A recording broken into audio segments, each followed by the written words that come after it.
नमस्कार, NMF news देख रहे हैं आप। मैं हूं आपके साथ अभिषेक पुंडीर। बांग्लादेश के जो अंदरूनी हालात हैं वो धीरे धीरे सामान्य स्थिति की तरफ बढ़ रहे हैं, लेकिन अब बड़ा सवाल ये उठ रहा है कि बांग्लादेश और भारत के जो रिश्ते शेख हसीना के वक्त में हुआ करते थे, बीएनपी के वक्त में क्या वो रहेंगे, या फिर जो फिलहाल मौजूदा सरकार, अंतरिम सरकार वहां है, उसके वक्त में भी ऐसा हो सकता है या हो रहा है। क्योंकि सीधे तौर पर धमकी बांग्लादेश की तरफ से आई है कि अगर बांग्लादेश को शेख हसीना नहीं सौंपी जाती हैं तब भारत और बांग्लादेश के रिश्तों में कड़वाहट आ सकती है। हमारे इसी मुद्दे पर ज्यादा चर्चा करने के लिए मेरे साथ मौजूद है हमारे वरिष्ठ पत्रकार पंकज प्रसून। बहुत बहुत स्वागत है सर आपका। जिस तरीके से बांग्लादेश में अब सुर बदले हैं, अभी तो अंतरिम सरकार है, चुनाव नहीं हुए, नई सरकार का गठन नहीं हुआ, लेकिन उनका कहना है बांग्लादेश की तरफ से, बीएनपी के नेताओं का, कि अगर शेख हसीना के साथ भारत के रिश्ते वैसे ही रहे फिर बांग्लादेश के साथ रिश्ते वैसे नहीं रह पाएंगे।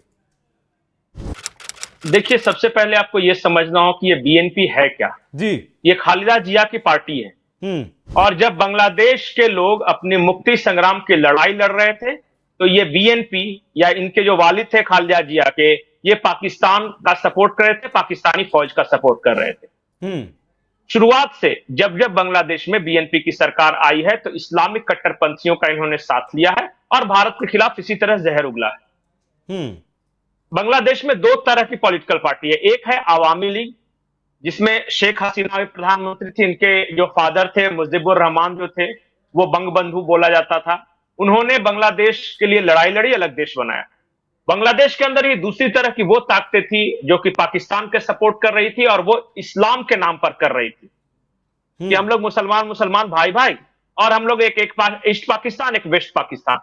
लेकिन इनकी हार हुई थी 1972 में। ये हारे, ये पाकिस्तानी फौज की मदद करने वाले, अपने ही लोगों को कटवाने वाले, अपने ही बच्चियों के साथ बलात्कार करवाने वाले लोग। और हमेशा से इनका स्टैंड भारत के खिलाफ रहा है, सिर्फ इसलिए कि भारत इनकी नजर में एक हिंदू राष्ट्र है। बिल्कुल। शेख हसीना को वापस बांग्लादेश में क्यों चाहते हैं लोग? नहीं, उसको इनको ऐसा लगता है कि शेख हसीना को बुलाएंगे, उन पे ट्रायल चलेगा और ट्रायल का नाम चलेगा, वो तो किस तरह से चलता है समझ में आता है, उसको फांसी दे देंगे, इनके अहम को तुष्टि मिलेगी। अहम को मुजीबुर रहमान, हाँ, मुजीबुर रहमान, उनका पूरा परिवार को मार दिया। शेख हसीना सिर्फ इसलिए बच गई कि उस वक्त ये लंदन में थी।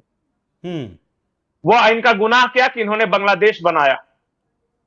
जो बीएनपी के लोग हैं, इनके जो नेता हैं, इनको ऐसा लगता है कि भारत के साथ मिलकर इस्लामी पाकिस्तान को तोड़ दिया। जबकि हकीकत हर किसी को पता है कि वहां जो उर्दू बोलने वाले मुसलमान थे, बंगाली मुसलमानों पे क्या अत्याचार कर रहे थे। ज्यादा सीटें आई थी बंगाली मुसलमानों की पार्टी अवामी लीग को, फिर भी पाकिस्तान में सरकार नहीं बनाने दिया गया। यह कहा गया कि हम उर्दू वाले हैं, हम पंजाबी हैं, हम छोटे छोटे काले काले बंगालियों की दास्तां कैसे स्वीकार कर सकते हैं। इस बात को लेकर वहां मतभेद हुआ था। तो ये इनका स्टैंड हमेशा रहता है। दूसरा, आज के परिप्रेक्ष्य में देखिए, ये जो अंतरिम सरकार बनी है ये आवामी लीग के खिलाफ वाली सरकार है। इन्हें ऐसा लगता है कि भारत और बांग्लादेश के संबंध अच्छे नहीं है, बल्कि आवामी लीग और भारत के संबंध सिर्फ अच्छे हैं। ये अपने यहां इस तरह का प्रोजेक्ट कर रहे हैं कि मानो सारे बांग्लादेशियों का यही प्रतिनिधित्व करते हैं। ये वहां के हिंदुओं का कत्लेआम करेंगे, ये वहां के कट्टरपंथियों का साथ लेंगे। जो बांग्लादेश में ऑलरेडी जो सेकुलर मुसलमान हैं उन पे ये अत्याचार करेंगे, उन्हें मार रहे हैं, पीट रहे हैं, उनके घरों को जला रहे हैं। और इन्हें यह डर है आज की तारीख में अगर चुनाव हो गया तो कहीं ऐसा ना हो कि आवामी लीग फिर से दोबारा बहुमत में आ जाए। नहीं, आवामी लीग चुनाव कैसे लड़ेगी जब शेख हसीना वहां नहीं है? बहुत बार ऐसा हुआ है। पिछली बार जब हुआ था शेख हसीना बाहर थी, चुनाव इनकी पार्टी लड़ी, जीती, तब ये वापस आई। पाकिस्तान में क्या होता है, जब भी जो सरकार रहती है उसको जो दूसरा सरकार आता है भगा देता है, वो दूसरे देश में रहते हैं। बांग्लादेश की ज्यादा बात नहीं करेंगे, वापस आ जाते हैं। जो आवामी लीग की या फिर शेख हसीना और अडानी के बीच जो बिजली समझौता हुआ था उसकी भी समीक्षा करने की बात इन लोगों ने कही है और कहा है कि इससे बांग्लादेश के लोगों पर तबाही भरा दबाव बढ़ा है। देखिए, जिस वक्त ये समझौता हो रहा था ये बीएनपी भी पार्टी वहां थी, वहां पे इनका अच्छा खासा से था, उस वक्त क्यों नहीं विरोध किया? और वो जो झारखंड का जो अडानी पावर प्लांट है वो यही झारखंड के गोड्डा में है। यहां के लोगों की क्या शिकायत है कि रिसोर्सेज हमारा, कोयला हमारा, बिजली बांग्लादेश को। मोदी सरकार भारत के खिलाफ है, बांग्लादेश की मदद कर रही है। बांग्लादेश के लोगों का क्या आरोप है कि अडानी से हम जो बिजली ले रहे हैं वो महंगी है, हम चाइना से ले लेते तो सस्ता पड़ता है, या फिर दूसरे किसी देश से ले लेते तो सस्ता पड़ता। उस वक्त क्यों नहीं विरोध किया? उस वक्त जब ये समझौता हो रहा था।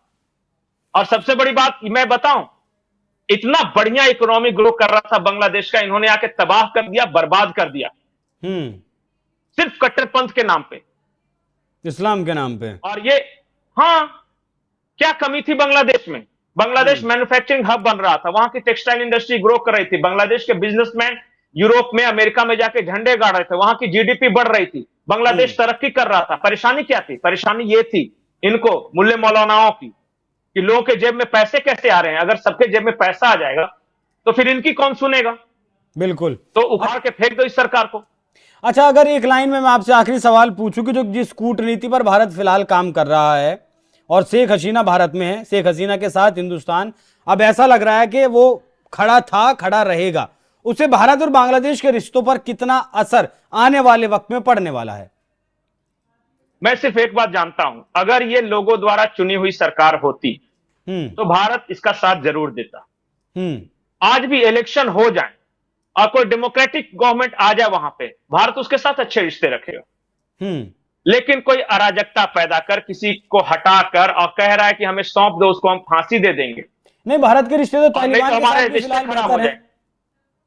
नहीं, क्योंकि तालिबान वहां सत्ता में है ना वहां पे, और अमेरिका जाने के बाद वहां के लोगों ने पसंद किया है।